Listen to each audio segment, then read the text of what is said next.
사람 중재자를 찾지 말라라는 제목으로 하나님 말씀 증거하도록 하겠습니다. 어떤 것이 좋게 바뀌는 것을 변화라 그러고 나쁘게 바뀌는 것을 변질이라 그럽니다. 우리는 변화돼야지 변질돼서는 안 되겠죠. 어떤 어머니가 아들의 변화라는 글을 쓴 걸 봤습니다. 근데 뭐 아들의 변화지만 내용은 변질에 가깝습니다.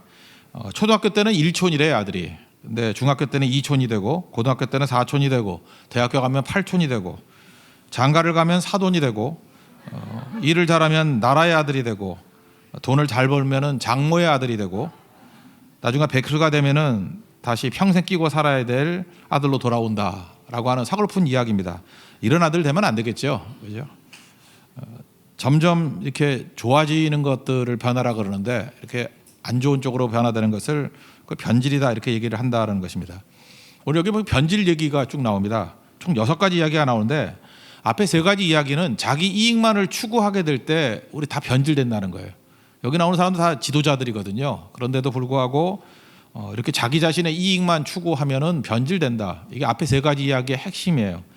그래서 NIBC라는 얘기를 했죠. 갈라디아 2장 20절. Not I, 내가 아니고 but Christ, 예수님이다. 그러니까 나를 부인하지 아니하고 예수님을 추구하지 아니하면 이렇게 변질될 수밖에 없다는 것입니다. 나를 죽이고 예수를 살리자. 그리고 나머지 뒷부분에 나오는 2가지 이야기는 좀 상위 개념의 이야기예요. 부활과 천국에 가는 예수님 메시지, 그리고 마지막 결론을 맺는 내용입니다.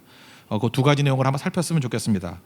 첫 번째는 자기 이익을 추구하게 될 때 이게 변질된다 하는 얘기입니다. 첫 번째 이야기가 사람 중재자를 찾지 말라, 8절까지 내용입니다. 예수님 공격하는 사람들의 내용이 바뀝니다. 처음에는 바리새인들이 막 공격을 했어요. 이유가 뭐냐면 해석 문제에 부딪혔기 때문에 그렇습니다. 바리새인들은 주로 뭐로 먹고 살았냐 하면은 자기들의 특권이 유권 해석해 주는 거거든요. 그러니까 안식일이 뭐냐 이런 거 유권 해석해 주고, 그다음에 이혼의 자격이 뭐냐 이런 거 유권 해석해 준다니까요.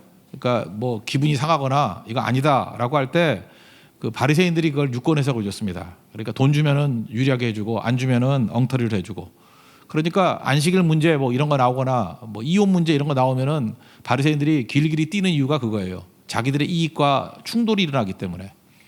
근데 이제 예수님이 이제 십자가를 지기 전에 성전에 와가지고 그 앞부분에 보니까 성전 정화하는 장면이 나오지 않습니까? 그리고 성전에서 가르치십니다. 그랬더니 이제 누가 길길이 뛰느냐 하면은 사두개인 또는 대제사장 이런 사람들이 길길이 뜁니다. 이유가 뭐예요? 자기들의 이익과 충돌이 일어나는 거예요. 너 누구 허락받고 여기서 설교하냐? 뭐 이런 거죠. 그리고 누구 권위로, 무슨 권위로 여기서 설교하냐? 라이센스 있느냐? 뭐 이런 식으로 얘기를 한다는 것입니다. 그러니까 결국은 바리새인도 그렇고 사두개인도 그렇고 싸우는 목적이 뭐예요? 겉으로는 하나님을 위해서 뛴다고 얘기를 하면서도 실제로는 밥그릇 싸움이라는 것입니다. 자기 자신의 이익에 매달리게 되더라는 거예요. 우리도 마찬가지입니다. 이렇게 자기 자신의 이익에 매달리면 똑같아진다라는 거예요. 그래서 사실 제일 그 보기 힘든 게 뭐냐면 하나님의 이름 들먹이면서 실제로는 자기 자신의 이익을 추구하게 될 때 이렇게 변질이 될 수 있다라는 것입니다. 그래서 예수님께 질문합니다. 몰라서 질문하는 게 아니라 함정에 빠뜨리려고 질문합니다. 오늘 1절과 2절을 한번 읽겠습니다. 시작. 하루는 예수께서 성전에서 백성을 가르치시며 복음을 전하실새 대제사장들과 서기관들이 장로들과 함께 가까이 와서 말하여 이르되 당신이 무슨 권위로 이런 일을 하는지 이 권위를 준 이가 누구인지 우리에게 말하라. 이 무슨 권위로, 이거 우리 앞마당인데 네가 와가지고 왜 설교하냐 뭐 이런 거죠. 그럴 때 예수님이 질문을 질문으로 받습니다. 이유가 뭐냐? 뭐 대답할 가치가 있는 게 아니고 또 이들의 본질을, 이게 속성을 갖다 드러내기 위해서 그런 거죠. 얼마 전에 세례 요한이 죽었잖아요. 세례 요한 죽었는데 세례 요한이 세례를 베푸는 것이 하늘로부터 온 거냐 아니면 사람으로부터 온 것이냐, 이게 사실 진태양양의 딜레마거든요. 만약에 하늘로부터 왔다, 이거 하나님께로부터 왔다, 맞죠 그게? 이들도 믿는 사람이 많았을 거예요.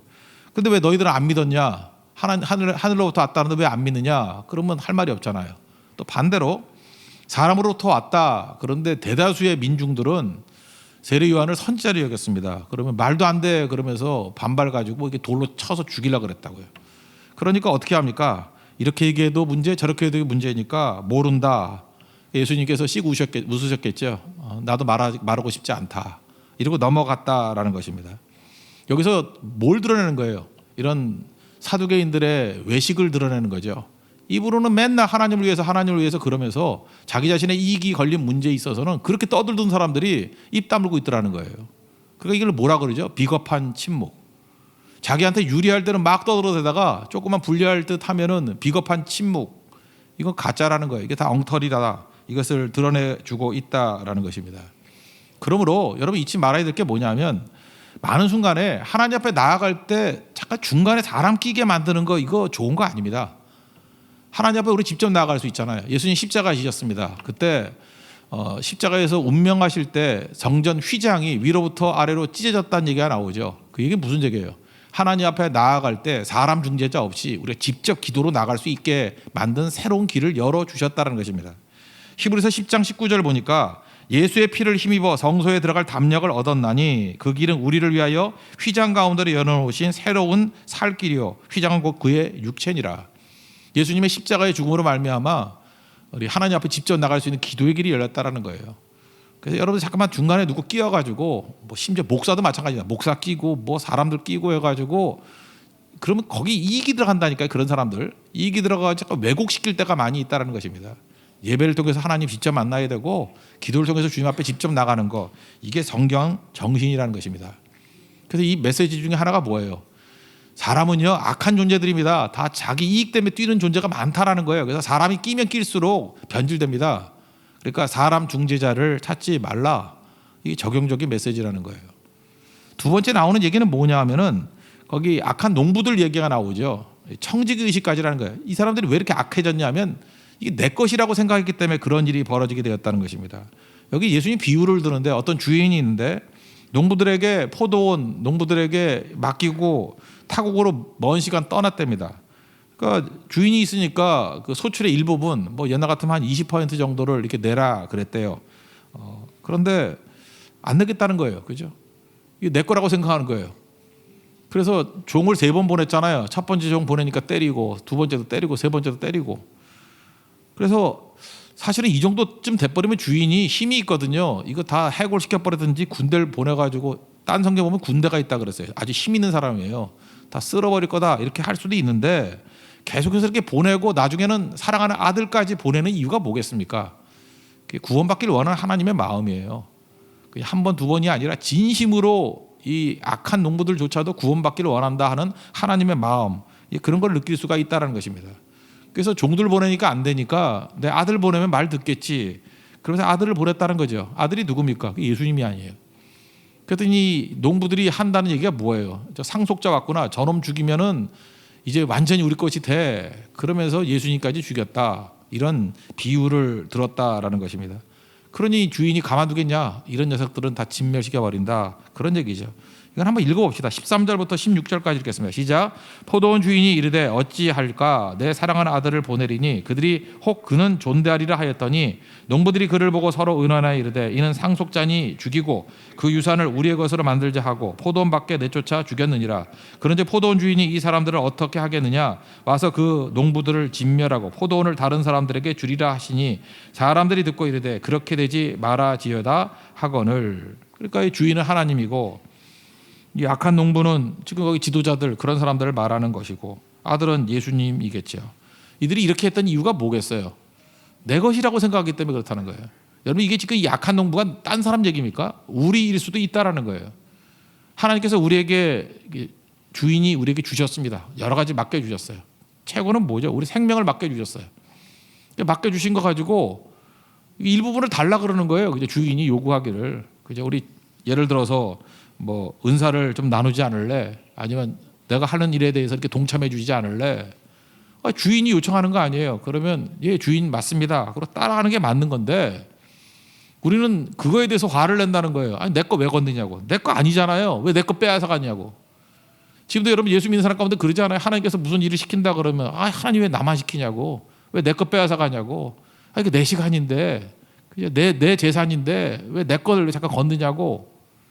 주님께서는요 이렇게 물질 정도가 아니라 사실은 요구하는 게 소명이 뭐예요? 우리가 소명이라 그러는데 콜링이라고 하는 이 소명 부를 소자잖아요. 목숨을 부른다예요. 소명은 목숨을 부른다. 주님께서 우리에게 목숨을 요구하십니다. 왜 그래요? 우리 목숨의 주인이기 때문에 그렇다는 거예요. 그러니까 주님이 우리시는 근본은 우리 목숨을 부르는 거예요. 그러니까 소명이 뭐예요? 목숨 바쳐서 일하는 거라고요. 근데 내 것이라고 생각하는 사람은 소명의식을 가질 리가 없죠. 내 생명은 내 건데 누가 건드려? 그러면 악한 농부하고 똑같다라니까요. 이런 일들이 벌어지게 된다는 것입니다. 그 앞부분에 누가복음 16장에 보면은 거기 불의한 청직이 나오지 않습니까? 뭐 농땡이 치다가 주인이 그러죠. 너 해고돼. 이제 잘릴 거야. 그러니까 무엇을 할까? 땅을 파자니 힘이 없고 빌어먹자니 부끄럽구나. 그러면서 했던 일이 뭐죠? 자기의 권한이 남아있을 때, 해고 통지받은 청지기가 자기의 권한이 남아있을 때 100 정도 빚진사 50으로 탕감해주고 또 100 정도 80으로 탕감해주고 계속 그런 일을 했잖아요. 그때 주인이 뭐라 그럽니까? 지혜롭다고, 참 잘했다고. 주인은 하나님 아니에요. 여기서 이 청지기가 훨씬 나은 거죠. 일단 주인을 인정하잖아요. 그리고 자기에게 주어진 거에 관해서 해고당할 위기에 처해 있으니까 빨리빨리 쓰고 가잖아요. 쓰고 사용하고 가잖아요. 그러니까 이렇게 살라는 거예요. 우리도 해고받는다는 게 뭡니까? 뭐 언젠가는 주님이 우리 불러가잖아요. 죽는 게 뭐 해고당하는 거지. 언제 죽을지 누가 알아요. 그 해고 통지를 받은 청지기 같이 정신없게 우리에게 주어진 것들을 빨리빨리 나누고 탕감해주고 베풀고 그러고 가는 게 지혜롭다라는 거예요. 근데 이건 지혜롭지 못하는 게, 지혜의 반대말이 악함이거든요. 악한 사람, 악한 종들 보십시오. 내 거래, 이게 내 거. 그래서 소출비도 소장료도 안 내려고 그러고 종들은 때리고 아들은 죽이고, 그럼 자기 거 됩니까? 여기 뭐 진멸시켜 버린다고. 바보죠, 바보. 이런 바보가 어디 있냐는 거예요. 왜 이런 일이 벌어지죠? 우리 청지기임을 잊어버리면 이런 일이 벌어지게 된다라는 것입니다. 그러니까 주인을 적으로, 좋으신 주인을 적으로 여기잖아요. 그리고 빼앗는 분으로 여기고, 하나님은 좋으신 분인데, 우리 다 주신 분인데, 그러니까 내 것이라고 생각하는 그 순간에 우리가 이렇게 악해질 수 있다는 것입니다. 청지기식 가져라, 그런 메시지예요. 그러니까 세 번째는 입만 열면은 하나님 하나님 하나님 하는데 따라가는 건 세상이라는 거예요. 그러면서 이들이 함정 파는 걸 봅니다. 그 예수님이 자꾸 자기 이익에 반해지니까 예수님이 제거하려고, 자기 손으로 제거 안 하려고 그러니까 남의 손을 빌리려고 그러는 거예요. 그게 바로 뭐죠? 그 로마의 권력을 이용해서 예수님 제거하려고. 20절을 한번 읽어보겠습니다. 시작. 이에 그들이 엿보다가 예수를 총독의 다스림과 권세 아래에 넘기려 하여 정탐들을 보내어 그들로 스스로 의인인 채 하며 예수의 말을 책잡게 하니. 이 사람들 되게 종교자들, 존경받는 사람들이었거든요. 근데 본질은 뭐예요? 자기 이익에 반하는 사람들 제거하려고 이런 이상한 짓들만 범하고 있다라는 것입니다. 그래서 딜레마에 빠지는 질문을 하는 거예요. 로마 식민지 아니었어요? 그러니까 세금 바치는 거 다 싫어했죠. 지금도 세금 바치는 거 좋아하는 사람이 누가 있어요? 세금에 대한 조세 저항이 있는데. 근데 그것도 자기를 지배하는 나라에 세금 바치려고 그러니까 얼마나 싫어하겠어요. 근데 안 바친다 그러면 로마가 와서 공격할 거고, 바치라 그러면 민중의 민심을 다 잃어버릴 거고. 그래 딜레마에 빠지는 거잖아요. 세금 바쳐야 됩니까 말아야 됩니까? 그럴 때 데나리온, 그 동전 보면 그 시저 그림이 있거든요. 누구 거냐? 뭐 물어보나 말하죠. 시저 겁니다. 가이사의 것은 가이사에게. 예수님 참 기가 막힌 대답을 하신 거죠. 이 배경을 보면 딴 성경에 보면요, 이 사람들이 바리새인들이 헤롯 당하고 손을 잡았다 그래요. 이 바리새인들은 그냥 하나님 잘 믿는 것 같은 경건주의자들, 헤롯 당은 약간은 그 외세의 세력과 결탁된 사람들이고, 둘이 앙숙이에요, 앙숙. 근데 자기 보세요. 자기 이익에 맞는 것을 가지고는 결탁하잖아요. 그죠? 바리새인이 어떻게 헤롯 당하고 손을 잡습니까? 원칙도 없고 기준도 없고. 그러니까 여러분 잊지 마세요. 어떤 원칙도 없고 기준도 없이 자기 이익 때문에 뭔 짓도 할 수 있는 사람들 다 가짜라는 거예요. 입만 열면 하나님 하나님 하면서 사는 거는 그 세상식으로 살아가지 않느냐, 이제 이걸 고백하고 있다는 것입니다. 좀 전에 우리 찬양했던 믿음과 삶이라는 찬양도 보세요. 내용이 뭐예요? 우리는 믿음과 삶을 살아내는 실력이 없다고. 입으로 말하는 것과 사는 게 틀리다. 우리 바리새인하고 다르지 않다라는 거예요. 그러므로 여기 나오는 뭐 여러 가지 얘기들이 있는데 다 종합하면 뭐냐? 내가 예수를 믿는다고 하면서도 내 이익에 대해서 너무 예민해 있잖아요. 내 이익을 버리지 못하고, 그러니까 나다이가 되지 못하면은, 나다이 버크라이스트, NIBC 이게 되지 못하면은 욕할 거 하나도 없다라는 거예요. 이 뭐 사두개인들, 제사장들, 바리새인들하고 똑같아진다라는 거예요. 이거 언제 맨날 분석하고 살겠어요? 내가 죽지 아니하면, 내가 죽고 내가 깨지고 그냥 내가 완전히 사라지지 않으면 항상 이렇게 된다라는 것입니다. 자기 부인의 인생을 살라. 청지기 인생을 사는 거야. 내 거 없습니다. 주님이 소명, 목숨 부르시면 목숨 요구하시면, 주인이 요구하시면 목숨까지도 바칠 수 있는 인생이 되라. 그럼 문제 없다라는 거예요. 이걸 지금 말해주고 있다는 것입니다. 이거 아니면은 잠재적으로 다 우리도 이렇게 될 수 있습니다. 예수님의 메시지라는 거예요. 그 다음 단계, 두 번째 단계는요, 이런 낮은 차원의 이야기가 아니고 이제 우리가 좀처럼 생각하기 힘든 얘기들을 하는데, 사두개인들이 와가지고 이제 부활 문제를 다뤄요. 그래서 부활을 좀 설명해주고 있습니다. 사두개인은 어떤 사람들이었냐면, 사두개인들은 제사장 계급입니다. 이 사람들은 너무 사는 게 좋으니까 현실주의자예요. 그래서 부활도 안 믿고 천사도 안 믿고 성경 중에서도 모세오경, 창세기, 출애굽기, 레위기, 민수기, 신명기 5개밖에 안 믿어요. 현실주의자입니다. 그러니까 철저히 이익 따라 움직이는 사람이고 자기 기분 따라 움직이는 사람이에요. 여러분, 한 사람의 기준이 중요한 거고요. 언제나 이게 캐논이라 그러죠. 어떤 그 움직이지 않는 법, 이게 되게 중요한 건데 그거 아니면 문제가 되는 거죠. 저 우리나라도 문제가 있다고 생각해요. 요즘에 뭐 그런 얘기 많이 하대. 국민정서법 뭐 그런 게 있는 게 아니라 말로 그러잖아요. 국민정서법. 이게 뭐예요? 기분 나쁘면 죄라는 거 아니에요, 그죠? 아니, 세상에 국민정서법이라는 게 존재하면 법이 왜 존재? 떼법 이건 뭐 진짜 있는 건 아니에요, 그죠? 이렇게 떼쓰면 뭐 들어준다 그러는 거죠. 떼법 이런 건 뭐죠? 이거 사실 기준을 다 무너뜨리는 거기 때문에 이게 사울의 시대를 만들어가는 거예요. 사울왕의 특징이 뭐였습니까? 하나님 말씀이라는 캐논, 기준이 없고요. 사람들이 좋아하는 것만 따라갔어요. 민심 따라 움직이고. 그러다가 악한 왕이 되지 않았습니까? 다윗의 특징은 뭐예요? 정확한 기준이 있잖아요, 그죠? 누가 뭐래도 천만이 날로 둘러친다 할지라도 이런 거잖아요. 하나님 말씀 붙은다는 거. 이게 중요한 거거든요. 그러니까 이걸 안 되니까 이제 문제가 되는 거죠. 이들이 부활을 믿지 않으니까 예수님께 질문을 통해서 부활이 얼마나 자가당착적인 얘기인지를 이제 질문하는 거죠. 옛날에는 형사 취수제 또는 계대 결혼이라 그래서 이거는 사실은 사회보장제도예요. 과부가 되면 먹고 살 일이 막연했어요. 그래서 그 형이 죽으면 그 아내를 동생이 돌봐주고 그저 결혼해서 뭐 그렇게 되는 제도가 있었습니다. 고대 사회는 뭐 많이 있었죠. 근데 이제 확률적으로 있지도 못할 얘기예요. 아들 7명이 있었는데 첫째 형하고 결혼했는데 형이 죽었다라는 거예요. 또 둘째 결혼하니까 둘째도 죽고 다 죽었어요. 7명. 뭐 그럴 리도 없겠지만, 그럼 천국 가면은 이 여자는 누구 아내입니까? 뭐 이런 걸 물어보고 있다라는 거예요. 그때 예수님이 니네가 오해했구나. 다른 성경 보면 그렇게 나와요. 그렇죠? 천국이 뭔지도 모르고 그러느냐? 천국은 시집가고 장가가는 거 없다. 아는 게 없구나. 천국은 영원히 사는 거야. 뭐 이렇게 설명을 합니다. 뭐 한번 읽어봅시다. 34절부터 36절까지 읽겠습니다. 시작. 예수께서 이르시되 이 세상의 자녀들은 장가도 가고 시집도 가되 저 세상과 및 죽은 자 가운데서 부활함을 얻기에 합당히 여김을 받은 자들은 장가가고 시집가는 일이 없으며 그들은 다시 죽을 수도 없나니 이는 천사 동등이요 부활의 자녀로서 하나님의 자녀임이라.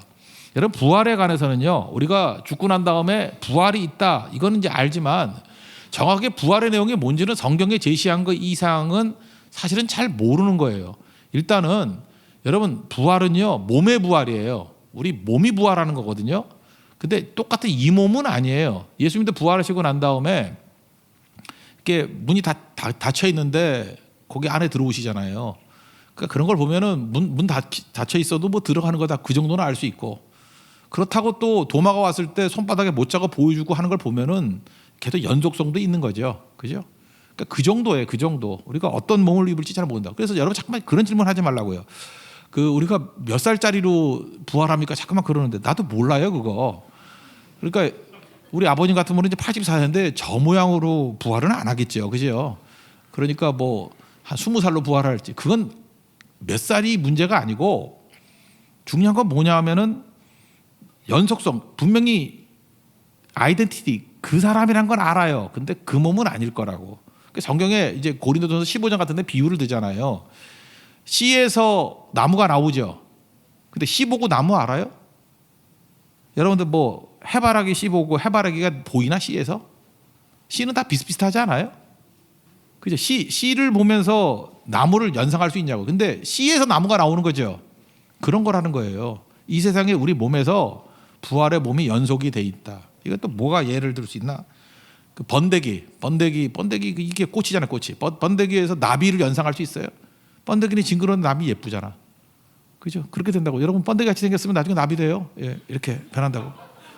그러니까 분명히 그 번데기에서 나온 나비예요. 그렇게 되는 거라고. 뭐 좀 더 얘기시네. 올챙이 모양을 보고 개구리가 연상이 돼요. 근데 그 올챙이에서 개구리가 나오는 거 아니에요. 이제 그렇게 성경은 유추한다고요. 어널리지. 이게 유추해가지고 이 땅에서 끝나는 게 아니고 몸의 부활이 있다라는 거예요. 부활의 새로운 몸이라고 성경은 말하고 있어요. 죽으면 끝나는 게 아닙니다. 근데 그보다 더 중요한 건 뭐냐면 그 다음 설명이 있는데 모세에게 하나님께서 나타나셨죠. 떨기나무 불꽃 가운데. 그때 뭐라고 얘기했느냐. 그 얘기가 37절 38절에 나옵니다. 다 같이 읽겠습니다. 시작. 죽은 자가 살아난다는 것은 모세도 가시나무 떨기에 관한 글에서 주를 아브라함의 하나님이요 이삭의 하나님이요 야곱의 하나님이시라 칭하였나니 하나님은 죽은 자의 하나님이 아니요 살아있는 자의 하나님이시라 하나님에게는 모든 사람이 살았느니라 하시니. 그러니까 떨기나무 불꽃에서 하나님께서 말씀하시기를 이게 다 시제가 현재형이라고요. 모세의 조상 아니에요. 그런데 아브라함이 현재로 돼 있어요. 아브라함의 하나님, 살아있다는 거예요. 살아있는 아브라함의 하나님, 또 살아있는 이삭의 하나님, 살아있는 야곱의 하나님. 살아있다는 뜻이에요. 살아있다는 뜻. 그리고 그 변화산에서 보면 예수님이 모세와 엘리야와 함께 변형되셨죠. 그러니까 그때 뭐예요? 모세가 지금 살아있다라는 거예요. 그 당시에 지금 엘리야도 살아있다라는 것입니다. 그러니까 살아있다라는 것을 강조해요. 나사로가 죽을 때도요. 죽었다 그러지 아니하고 잔다 그래요. 그래서 내가 나사로를 깨우러 간다. 그러니까 여러분 우리는 지금 죽는다고 표현하지만 예수님의 시각에서 여기 잊지 말아요. 우리는 자는 거예요. 그러니까 우리는 보통 죽었다고 얘기하지만 자는 것이고 동시에 깨어난다고요. 그러니까 이 연속이 돼 있다고. 이 세상과 천국이 연결이 돼 있는 거예요. 이게 뭐 중간에서 끝나는 게 아니고 그런 걸 말해주고 있다라는 것입니다. 그러므로 지금 성가대석에 보니까 뭐 옛날에도 여기 앉아있던 그 문지연 자매 있지 않습니까? 천국 갔잖아요. 지금 살아있다니까요. 지금 웃고 있을지도 몰라요. 그래서 목사님하고 그죠? 그렇잖아요. 그 장명숙 집사님 뭐 얼마 전에 가셨잖아요. 성교 같이 가시고 했던 뭐 지금 이렇게 살아있다는 거예요. 문지연도 살아있고 장명숙 집사님도 살아있다라는 거예요. 모세와 엘리야 같이. 우리도 마찬가지예요. 지금도 죽으면 끝나는 게 아니에요. 잠시 자고 그냥 깨는 거예요. 그래서 연속이 되는 거라고. 이 몸은 아닐 거예요. 그죠? 뭔진 모르지만 새로운 부활의 몸을 가지고 연속이 된다라는 것입니다. 그러므로 이 땅에서 이 땅 뭐 기껏 살아요. 뭐 70년, 80년, 뭐 100년 못 살잖아요. 그다음에 영원히 기다리고 있잖아요. 히브리서 9장 27절 보니까 한 번 죽는 것은 사람에게 정하신 것이요 그 후에는 심판이 있으리니. 심판이 뭐예요? 그 예수 믿고 그죠? 하나님 영접하면 예수님 영접하면 천국의 백성이 되는 거고 아니면 지옥 간다 그러잖아요. 성경이. 그러니까 이 땅이 끝이 아니라는 거예요. 그게 중요한 메시지라는 것입니다. 그럼 바보들은 그래서 이 짧은 세상에서 뭐 좀 더 살고 덜 살고 그게 뭐 의미가 있어요? 어떤 분은 그러더라고요. 뭐 세상에서 좀 덜 살고 덜 살고 하는 게 그냥 한글날에 죽으나 개천절에 죽으나 그게 그거라고. 여러분 한글날이 10월 9일 아니에요. 그 한글날까지 살아는 게 오래 살았다고 좋아하는 거래요. 그게. 그리고 어떤 사람은 빨리 죽었다는 게 개천절이고 10월 3일이고. 여러분 뭐 그럼 비슷할 때 죽은 거 아니에요? 그렇잖아요. 그거 가지고 그냥 뭐 열심히 살겠다고 그냥 커피도 안 마시고 맨날 뛰고 움직이고 혈압 재고 혈당 재고 그 혈압 재고 혈당 열심히 재면은 그분은 한글날에 돌아가시는 거고요.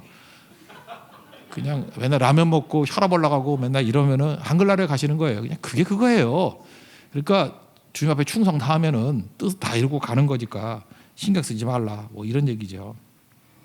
그래서 예수님께서 이 땅에서 볼 수 없는 또 다른 얘기를 해주시는 거예요. 그죠?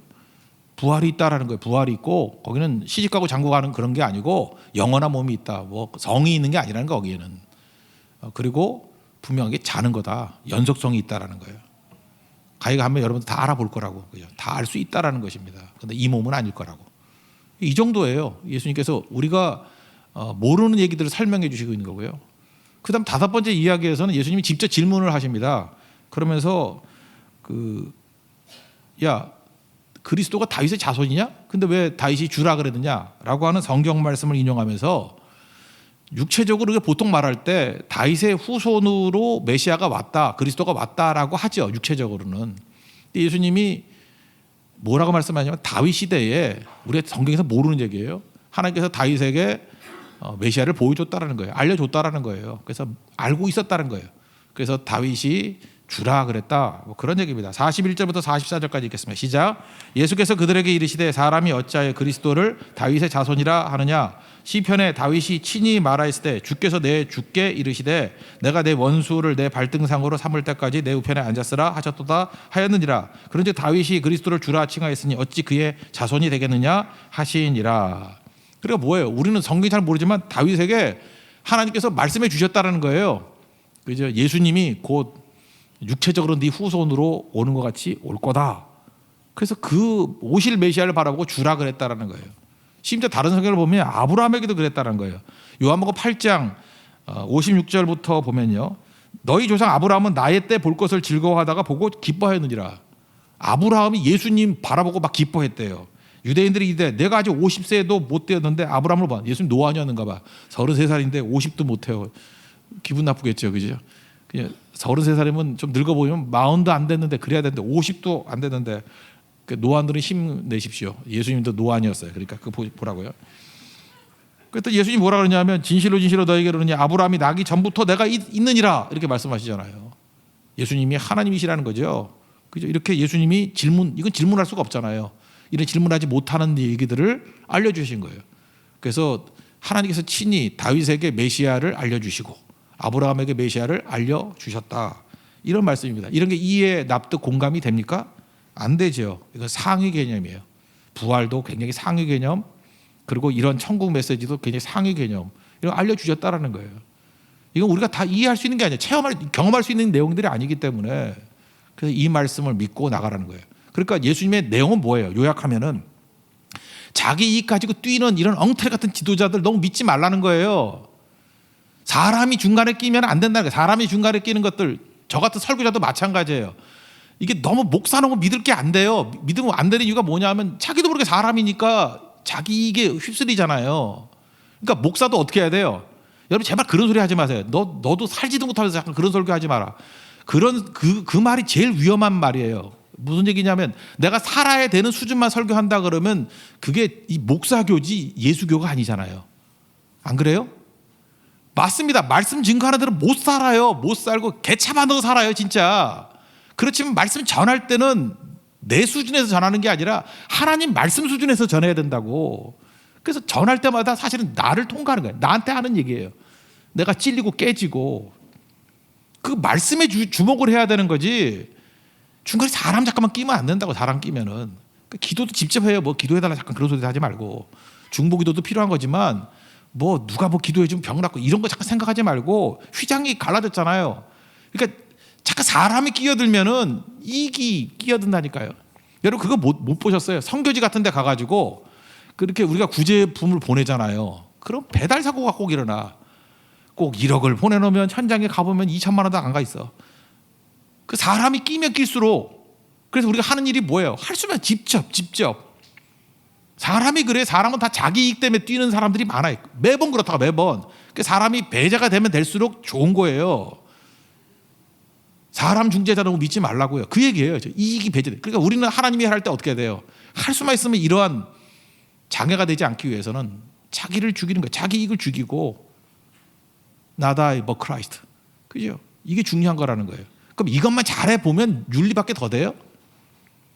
그 위에 하나님께서 우리에게 말씀을 주시는 거예요. 이런 새로운 상위 개념의 말씀들. 부활을 말씀하시고 여기서 끝나는 게 아니라는 거예요. 자는 거라는 거예요. 그 부활만 믿는다 그러면 뭐가 두려워요? 우리 소명이에요. 목숨을 부르신다고요. 그러면 여기서 목숨 바친다는 게 얼마나 기쁜 일이에요. 주님께 바칠 수 있는 목숨이 있다라는 게. 주님께 바칠 수 있는 목숨이 있다라는 게 기회 아니에요? 이 땅에서 기회 아니에요. 죽으면 그런 기회도 없잖아. 끝나는 거 아니에요. 그러니까 주님이 우리에게 소명, 목숨을 부르신다, 요구하신다. 그게 복이죠. 그럼 뭐가 문제가 되겠어요? 그 다음 개념이 나오잖아요. 부활이 있고 그 다음에 예수님께서 친히 각자에게 주시는 그 메시지들이 있었는데 아브라함에게도 메시아를 보여줬고 다윗에게도 메시아를 보여줬다고. 그럼 우리는 천국 사모하며 살아가야 되는 거지. 이 땅 논리로 살지 말라 그 얘기죠. 그래서 마지막 얘기하는 내용은 뭐냐? 그러므로 종교인들 조심하라. 이게 마지막 메시지죠. 말씀 증거했기 때문에 종교인들이 존경받죠. 존경의 출발이 뭐예요? 말씀이죠. 그럼 내가 말씀 때문에 존재하는 거 아니에요. 그러면 더 겸손하게 더 말씀을 잘 섬겨야 되는 건데 나중에는 존경받고 섬김 받는 것을 유지하려고 하다 보니까 변질되는 거예요. 말씀 없으면 이게 존재하는 거 아니잖아요. 그러니까 한마디로 얘기해서 사람 너무 존경하지 말아요. 사람 너무 섬기려고 그러지도 말고. 사람은 별거 아니에요. 여러분 여러 번 경험하셨잖아요. 사람 뭐 겉으로 뭐 화려해 보이고 해도 한꺼번에 벗겨놓으면 다 개차반이고 다 그런 거예요. 그러니까 종교인들 조심하라. 제자들 얘기잖아요. 너희들 나중에 사도행전 이후에 보면 이들이 말씀 증거하는 사람 되잖아요. 너희는 안 그럴 줄 아냐? 그 얘기죠. 이게 스스로에게 주는 메시지일 수 있어요.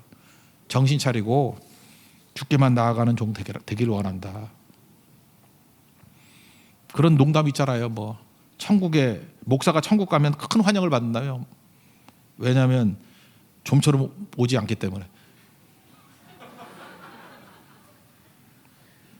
그러면 그거 갖고 이거 어떤 놈이 이런 거 만들었어 그러지 말고 주님 그럴 수 있습니다 라고 하면서 회개하고 깨우치는 게 꼭 필요한 거죠. 기도할 때 눈 감는 이유가 뭐예요? 성경에 기도할 때 눈 감으라는 얘기가 있어요. 어디? 본 사람. 기도할 때 눈 감으라는 얘기가 있어요. 없죠. 근데 기도할 때 눈 감는 이유가 무엇입니까? 눈 뜨고 있으면 딴 게 잠깐 보이기 때문에 그래요. 주님만을 의식하려고 눈 감는 거예요. 주님만을 의식하려고. 그러므로 여러분들 야외에 나가서 밤중에 기도할 때 눈 굳이 감을 거 없어. 뭐 아무것도 안 보이면은. 그 인건비만 들잖아. 그죠? 새까만데 뭐하러 눈을 감어? 잠깐 이렇게 누가 쳐다보고 이렇게 방해가 되니까 눈 감고 주님만 의식하려고. 눈 감는 의식은 뭐예요? 주님께만 초점 주겠습니다. 그 얘기잖아요. 세상에 대해서 눈 감고 하늘 소망 가지고 살아갈 수 있는 우리 하나님의 신실한 종 되기를 바랍니다. 얼마 남지 않았습니다. 세상. 그죠? 뭐 세상이 끝났다는 것도 있지만 우리 생명이 얼마 남지 않으면 그게 종말이지 뭐 딴 게 종말이에요. 정신 차리고 주님의 소명에 응답하고 살아가는 믿음의 종 되기를 축원합니다. 자리에 일어나겠습니다. 하늘 소망 찬양하겠습니다.